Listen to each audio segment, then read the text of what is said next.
Olá, pessoal! Para mim é muito gratificante poder participar do primeiro Congresso Nacional de Cuidados em Saúde Online, realizado pelo Instituto Ciência em Pauta, e poder estar trazendo um tema de grande importância: raiva, um problema para a saúde única.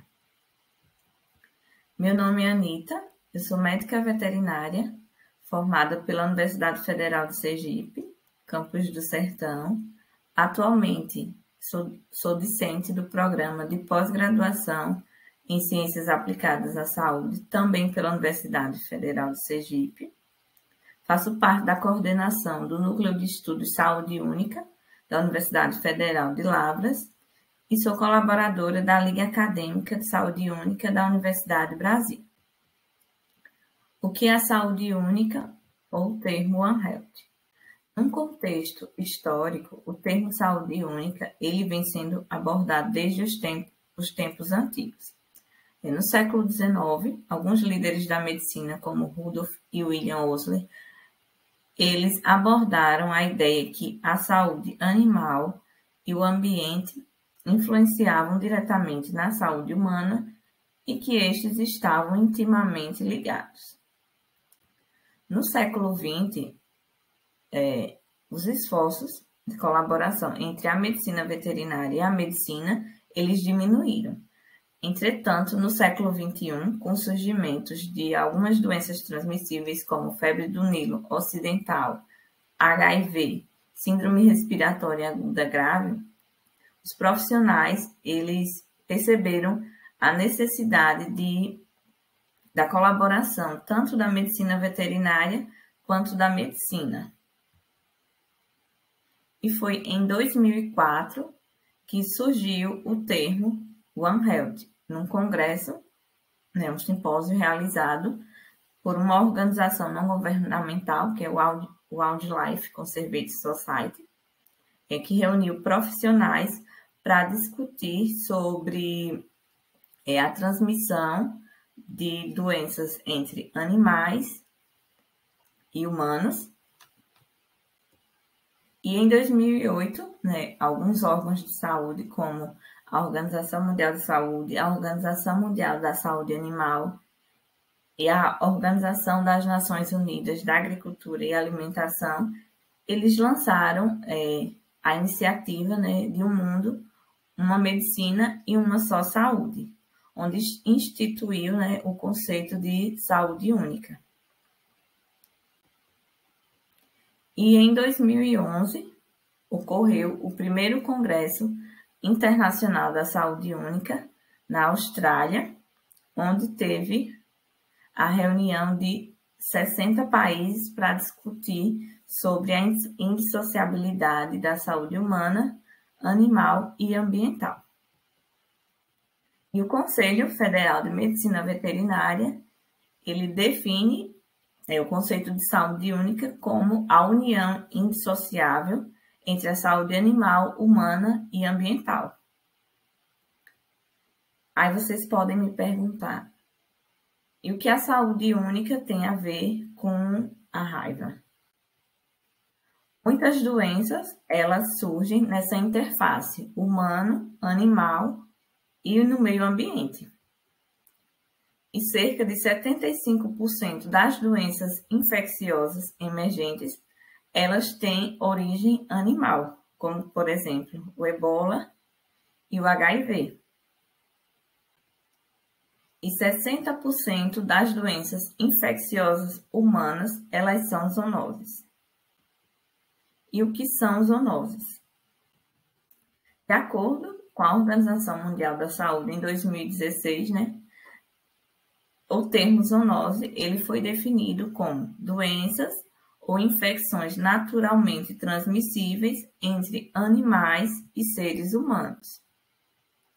E as zoonoses, elas têm etiologia viral, como é o caso da raiva, bacteriana, parasitária ou ser causadas por agentes não convencionais. E a cada 5 novas doenças humanas que surgem anualmente, 3 são de origem animal.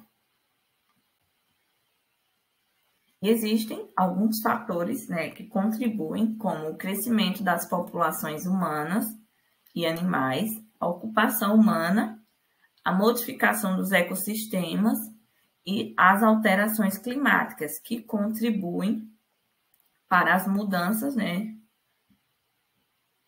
de vetores e também aumentam o contato com os reservatórios animais.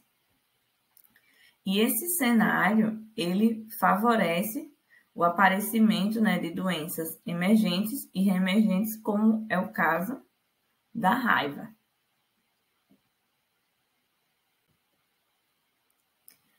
A raiva, né, ela é uma encefalite viral, que ela é causada por um vírus da ordem Mononegavirales, da família Rhabdoviridae e do gênero Lyssavirus. Vírus desse gênero, eles são encapsulados, eles possuem um envoltório de núcleo capsídeo e uma membrana dupla fosfolipídica. Além disso, né, vírus desse gênero, eles podem variar de 100 a 430 nanômetros de comprimento e de 50 a 100 nanômetros de diâmetro, como pode-se ver aqui na figura.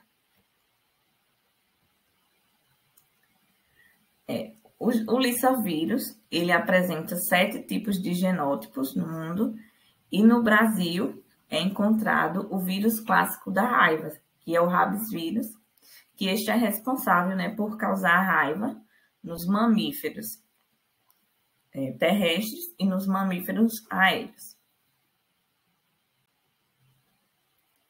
No Brasil, o Ministério da Saúde, em 2016, encontrou 6 tipos de variantes antigênicas do vírus rábicos aqui no Brasil.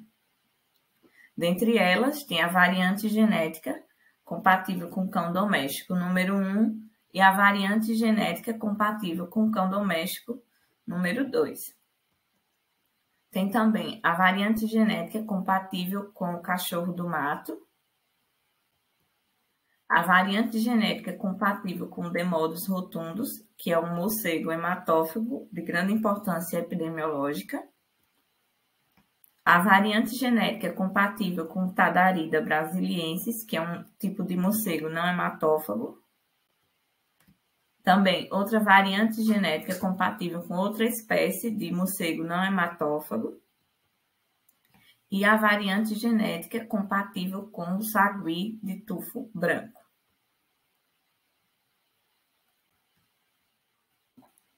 E o ciclo epidemiológico da raiva, ele apresenta 4 tipos, que é o ciclo aéreo, o ciclo rural, o ciclo urbano e o ciclo silvestre.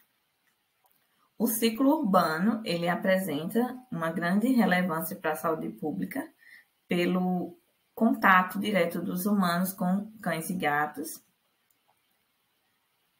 O ciclo rural, ele é representado por animais domésticos de interesse econômico, como bovinos, equinos, caprinos, suínos e ovinos. O ciclo silvestre, ele é formado por primatas não humanos e os canídeos silvestres, como a raposa, o lobo-guará. E o ciclo aéreo, que é muito importante, que é representado tanto por morcegos hematófagos, como o Demodus rotundus, quanto por morcegos não hematófagos. E todos esses ciclos, eles podem infectar os seres humanos, porque esses ciclos, eles se interrelacionam, que é um processo denominado spillover, que é uma variante, ela é espécie específica, entretanto, ela pode infectar outro tipo de hospedeiro e permanecer nesse hospedeiro por um determinado período de tempo.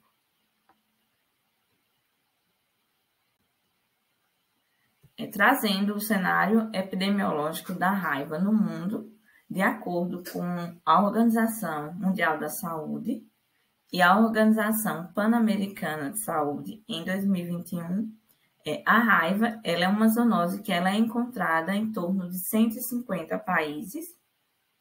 Todos os continentes, eles apresentam casos de raiva, com exceção da Antártica, e essa zoonose, ela é endêmica nos continentes africano e asiático. E ela gera um custo aos cofres públicos em torno de 8,6 bilhões de dólares anualmente. Nas Américas, nos Estados Unidos, né, é encontrado cerca de 29 espécies de morcegos em 47 estados. O território é livre da raiva canina. E na América Latina, a raiva ela é encontrada em diversos países, como Brasil, Argentina, Uruguai, México, Colômbia e Panamá. E em 2021, tivemos 9 casos de raiva nas Américas e esses 9 casos ocorreram morte. Nos Estados Unidos, né, teve um caso com a variante do morcego hematófago. Na Colômbia, tivemos um caso por gato, transmissão por felino. Em Cuba, teve a transmissão por canino. E na Bolívia, 4 casos, também transmissão por canino. E no Brasil, teve um caso que foi por canídeo silvestre, que foi no estado do Maranhão, onde uma criança ela foi mordida por uma raposa. E o cenário epidemiológico no Brasil, entre 2010 a 2021, ocorreram 40 casos de raiva humana. Destes casos, 20 foi por transmissão do morcego, 9 por cães, 4 por primatas não humanos, 4 felinos e 2 casos por raposas. E uma espécie não identificada. E em 2022, tivemos alguns casos no estado de Minas Gerais. O estado não apresentava casos de raiva desde 2012. As vítimas viviam em uma aldeia indígena, né, no Vale do Mucuri, e um 4º caso segue sob investigação. Gente, Minas Gerais confirmou o 3º caso de raiva humana em menos de um mês. Todos eles em crianças. O último caso é de um menino de 5 anos que morreu. Daniela Malma traz as informações para a gente ao vivo de BH. Conta, Dani. Bom dia, boa tarde. Ei, Dani, boa tarde a você, a Marcela, a todos que nos acompanham. Pois é, sinal de alerta aceso aqui em Minas Gerais, viu? O primeiro caso confirmado foi um menino de 12 anos que morreu no início desse mês. O segundo caso, uma menina também de 12 anos que está internada na UTI aqui em Belo Horizonte. Esses 2 casos já foi confirmado, tem relação com a mordedura de morcego. E o terceiro caso confirmado essa semana, então, desse menino de apenas 5 anos que acabou morrendo no último dia 17. Essas 3 crianças são da mesma região, da zona rural da cidade de Bertópolis, no Vale do Mucuri, e a Secretaria de Estado de Saúde investiga ainda um 4º caso suspeito, uma menina de 11 anos que está internada em observação, aguardando o resultado dos exames laboratoriais, e ela é da mesma região desses casos confirmados. Então, com esse sinal de alerta aceso, a Secretaria reforçou a vacinação antirrábica na região para que os moradores completassem o esquema vacinal por lá, também a vacinação de animais domésticos, de cães e gatos, e o Ministério da Saúde informou que, graças a um combate que vem sendo feito nos últimos 30 anos, o Brasil diminuiu consideravelmente o número de mortalidade relacionada à raiva humana aqui no país. Para a gente ter uma ideia, de 2010 a 2021, apenas 40 casos haviam sido registrados. Aqui em Minas, o último caso foi em 2012 e agora esse ano, então, já ressurgindo esses 3 casos em menos de um mês. Mas fica o alerta tanto da Secretaria quanto do Ministério. Qualquer pessoa que tenha algum incidente acidente, uma mordedura, um arranhão com animal silvestre ou então com animal doméstico, cão e gato que não conheça ou não esteja vacinado, é preciso procurar uma unidade básica de saúde o mais rápido possível. Eu volto com vocês aí no estúdio. Valeu, Dani. Obrigada. Gente, Minas Gerais confirmou. E o quarto caso de raiva em Minas Gerais, que estava suspeito, ele teve o resultado laboratorial descartado para raiva. E um quinto caso surgiu na cidade de Minas Gerais, onde mais uma criança, também da mesma aldeia, foi contaminada aí com o vírus da raiva. E no próximo slide eu também trago mais um vídeo abordando sobre o caso dessa criança de 4 anos. 7h29, mais uma morte por suspeita de raiva humana investigada pela Secretaria de Saúde de Minas. Trata-se de uma menininha que morava em Bertópolis, no Vale do Mucuri. 3 mortes causadas pela doença já foram confirmadas só neste ano aqui em Minas Gerais. A menina de 4 anos estava internada no pronto-socorro do Hospital João 23, em Belo Horizonte. Ela morava na zona rural de Bertópolis, no Vale do Mucuri, e morreu no sábado. Segundo a Secretaria de Estado de Saúde, exames laboratoriais já foram realizados, mas os resultados ainda não estão prontos. Se a contaminação for confirmada, esta será a 4ª morte por raiva humana só este ano em Minas Gerais. O primeiro caso confirmado foi de um menino de 12 anos, que morreu no dia 4 de abril. O segundo foi de uma menina, também de 12 anos, que teve a morte confirmada no dia 29 de abril. Um menino de 5 anos, que morreu em 17 de abril, também teve a confirmação atestada por exames de laboratório. Os 3 casos confirmados para a raiva humana são da área rural de Bertópolis, mesma região onde vivia a menina que morreu nesse fim de semana. Um outro caso de uma menina de 11 anos que estava em investigação foi descartado após resultado negativo dos exames. A criança teve alta hospitalar no último dia 6. 7h29. Mais uma morte por suspeita de raiva humana investigada pela Secretaria de Saúde de Minas. Trata-se de uma menininha que morava em Bertópolis, no Vale do Mucuri. 3 mortes causadas pela doença já foram confirmadas só. Em relação à transmissão da raiva, ela pode ser transmitida através da mordedura, como se pode ver aqui nessa primeira imagem, arranhadura, aqui na segunda imagem, ou lambedura de mucosas de um animal infectado. Em relação aos sinais clínicos, nos animais, especificamente cães e gatos, eles têm sinais clínicos semelhantes. Estes podem apresentar a forma furiosa. Na forma furiosa, o animal ele apresenta agressividade, fotofobia, disfagia, cialorreia e hiperestesia. Já na forma paralítica, o animal ele pode apresentar paralisia generalizada. E este animal ele pode vir ao óbito em torno de 10 dias. Já nos herbívoros, como é o caso dos bovinos, caprinos, ovinos, suínos ou equinos, a forma mais comum da raiva é a forma paralítica. Estes apresentam paralisia flácida, incoordenação motora, disfagia, morte por asfixia. Eu trouxe um vídeo, que ele mostra a sintomatologia da raiva em um bovino. Agora tá filmando. Bom dia, galera. Nós de novo aqui trabalhando em Socorro. Fevereiro. Tem um animal suspeito de raiva. Aqui a uns 8 quilômetros. Deu um caso positivo. E agora, entrevistando a propriedade aqui. E o bicho fica nervoso. Opa, fica aí, filho. Vamos ver se ele tem mordida. Esse aí é o sintoma de raiva, gente. E ele tá com o escorrido do lado ali, mas tem bastante berne também. Mas pelo jeito ele foi atacado por morcego. Esse é o sintoma da raiva no animal. Ele tá um pouco agressivo, mas isso aí é nelorado. O trem é bruto. Aí, gente. Agora a gente vai esperar ele morrer.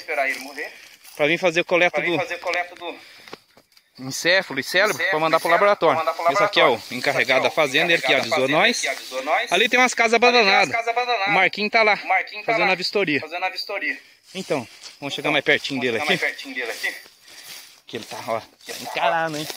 Ali, um escorrido de sangue aqui do lado. Ele, pelo jeito, foi atacado por morcego. Tem um pouco de berna também ali pro meio.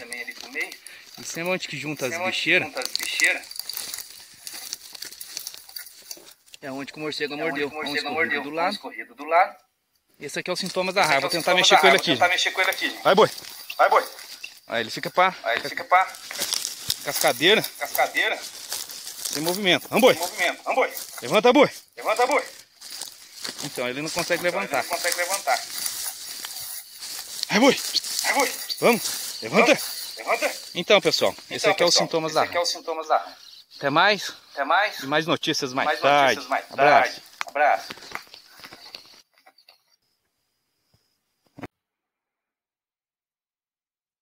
No vídeo a gente pode perceber, né, um bovino com sinais da raiva paralítica e provavelmente por transmissão do morcego.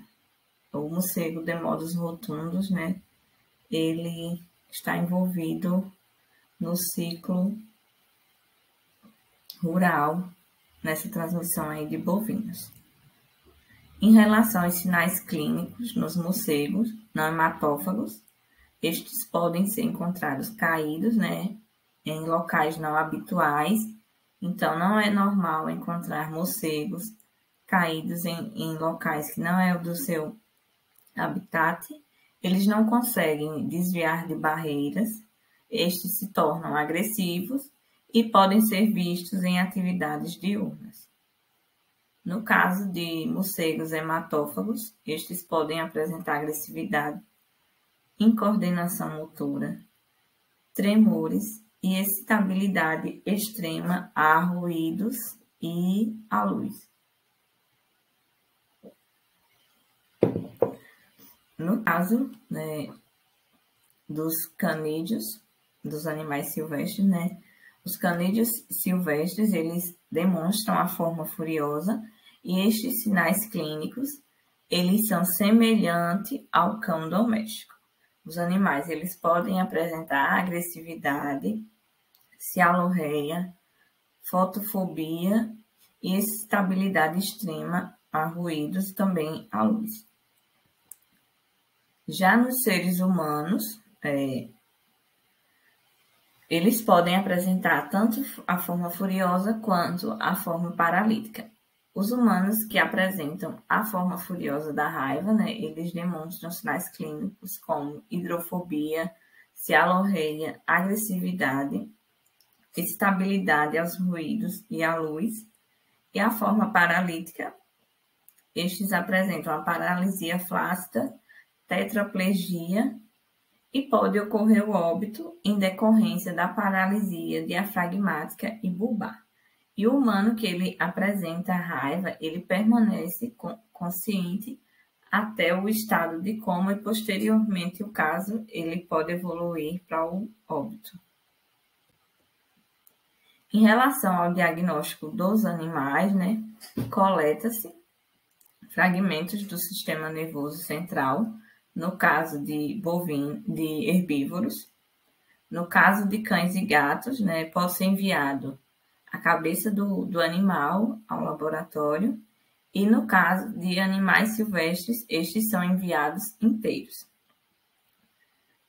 Os fragmentos do sistema nervoso, eles são colocados, como se podem ver aqui na imagem, em um recipiente que seja maior do que a amostra e devem ser colocados em um tubinho hermeticamente fechado. Nesse tubo tem que conter todas as informações e são enviadas ao laboratório com o acompanhamento da ficha epidemiológica. No caso das amostras que são enviadas em até 24 horas, estas podem ser enviadas sob refrigeração e no caso das amostras que são enviadas em até 48 horas, elas são enviadas congeladas. No caso dos humanos, tem o diagnóstico anti-mortem, nos animais não tem, só pós-mortem. E nos humanos, né, diagnóstico anti-mortem é feito, né, o raspado da mucosa lingual, impressão córnea, e também é realizada, né, a biópsia do folículo piloso. E no caso, o quadro do paciente ele evolua ao óbito, antes do resultado do diagnóstico, é feita a autópsia tanto para confirmar ou para excluir essa infecção. Em relação ao tratamento da raiva, desde 2011, né, o Ministério da Saúde ele lançou o protocolo de tratamento da raiva humana no Brasil, que esse protocolo é baseado no protocolo lá dos Estados Unidos, que é o protocolo de Milwaukee, e este foi feito em um adolescente de 15 anos em Pernambuco, né, lá em Recife, e este promoveu a cura clínica da doença. E esse protocolo ele é baseado na utilização de antivirais. E no caso dos animais, né, não existe um tratamento para a raiva, por isso que é importante que faça-se a vacinação dos cães e gatos. Em relação ao controle e profilaxia, desde 1973 foi instituído o Programa Nacional de Profilaxia da Raiva no Brasil. Este abrange, né, ações em todo o território nacional. E a vigilância da raiva humana no Brasil, ela se baseia em 4 pontos. O primeiro, que é a notificação e investigação. O segundo, que é a profilaxia antirrábica humana. E o terceiro, que é a campanha antirrábica anual. E o monitoramento da circulação viral. O controle dessa notificação e investigação é feito baseado nas notificações e investigação, tanto de casos humanos quanto dos casos animais.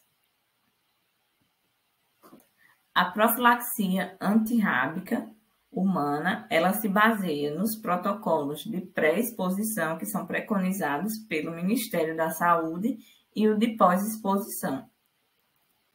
Protocolo de profilaxia de pré-exposição, ele é indicado para profissionais que estão em risco de exposição permanente ao vírus da raiva, que é o caso dos médicos veterinários, biólogos, profissionais de laboratórios de virologia e anatomopatologia, estudantes de medicina veterinária, zootecnia, biologia, agronomia, agrotécnica e áreas afins, que são estudantes das ciências agrárias.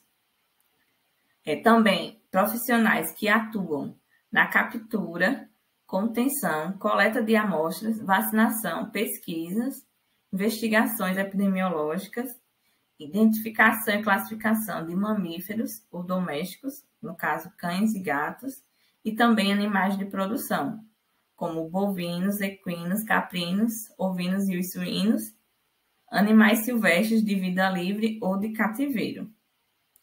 Esse protocolo também abrange profissionais que trabalham em zoológicos, espeleólogos, guias de ecoturismo, pescadores e pessoas com risco ocupacional ao vírus da raiva, como turistas.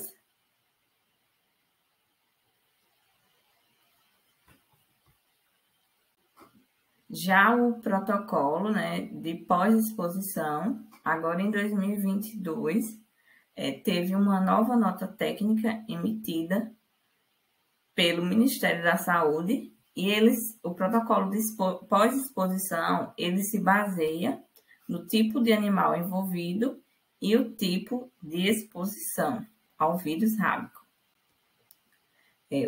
Os animais envolvidos podem ser cães ou gatos, com suspeita ou sem suspeita clínica da raiva, morcegos, hematófagos ou não hematófagos, animais de interesse econômico, como é o caso dos bovinos, equinos, caprinos e suínos, e os animais silvestres, como os casos dos canídeos silvestres e primatas não humanos.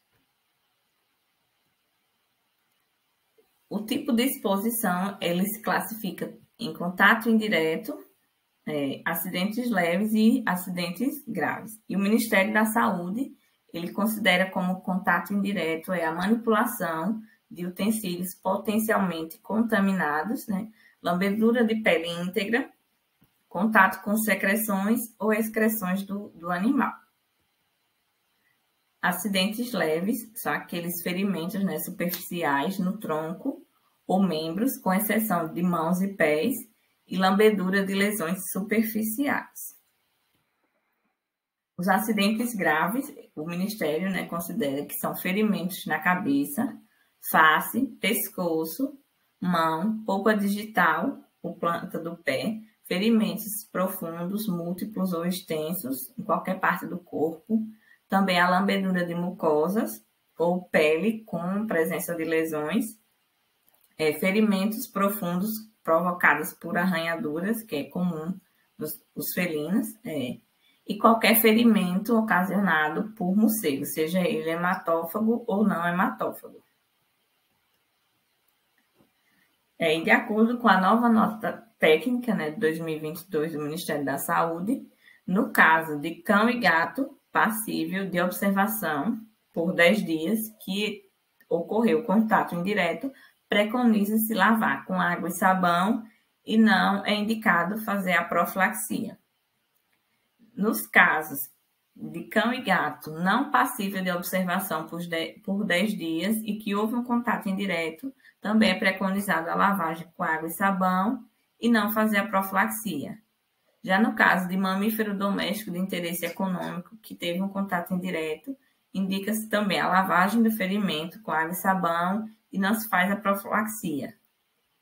E uma mudança que teve da última nota de 2017 para 2022 é que agora, nessa nova nota técnica, no caso de contato indireto com morcegos ou outros mamíferos silvestres, indica-se a lavagem com água e sabão e não faz a profilaxia, que antes era indicado fazer a profilaxia. No caso de acidente leve, de cão e gato, passível de observação por 10 dias, indica-se fazer a lavagem com água e sabão, não inicia-se a profilaxia e é indicado observar esse animal por 10 dias. Se o animal ele permanecer saudável, encerra-se o caso. Já nos casos em que o animal ele apresentar sintomatologia, morrer ou desaparecer, indica-se a vacinação. A vacinação é feita nos dias 0, 3, 7 e 14.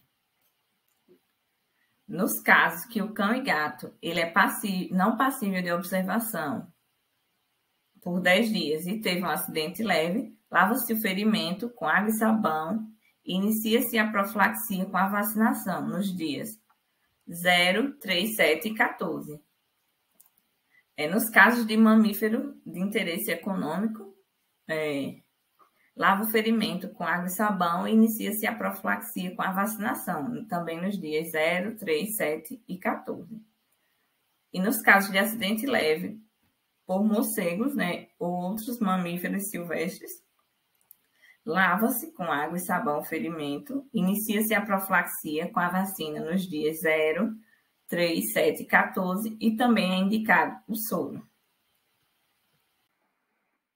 No caso de acidentes graves por cão e gato, passível de observação por 10 dias, lava-se o ferimento também com água e sabão, não é indicado o início da profilaxia. Nesse caso, observa-se o animal por 10 dias. Se nesse período ele permanecer saudável, encerra-se o caso. Se durante esse período o animal ele desaparecer, morrer ou apresentar alguma sintomatologia da raiva, indica-se a vacinação, faz o protocolo nos dias 0, 3, 7 e 14, mais o soro. No caso de cães e gatos não passível de observação, né, por 10 dias, em acidentes graves, lava o ferimento com água e sabão e inicia a profilaxia nos dias 0, 3, 7 e 14 e também a administração do soro. Nos casos dos mamíferos de interesse econômico, lavar com água e sabão, iniciar a profilaxia. A vacinação é feita também nos dias 0, 3, 7 e 14, mais a administração de soro. E no caso de morcegos, outros mamíferos silvestres, lava-se com água e sabão e inicia a profilaxia nos dias 0, 3, 7 e 14, mais a administração do soro. Outro ponto, né, da vigilância da raiva humana no Brasil são as campanhas antirrábicas anual, que ocorrem anualmente em todos os municípios do território brasileiro. E a vacinação ela é feita visando a redução da raiva no ciclo urbano e a diminuição dos casos humanos. Aqui nessa primeira foto foi uma campanha realizada no município de Nossa Senhora da Glória, Sergipe, em que os estudantes da UF Sertão eles puderam, né, participar. E aqui a imagem da vacinação antirrábica do município de Canindé de São Francisco, também aqui em Sergipe.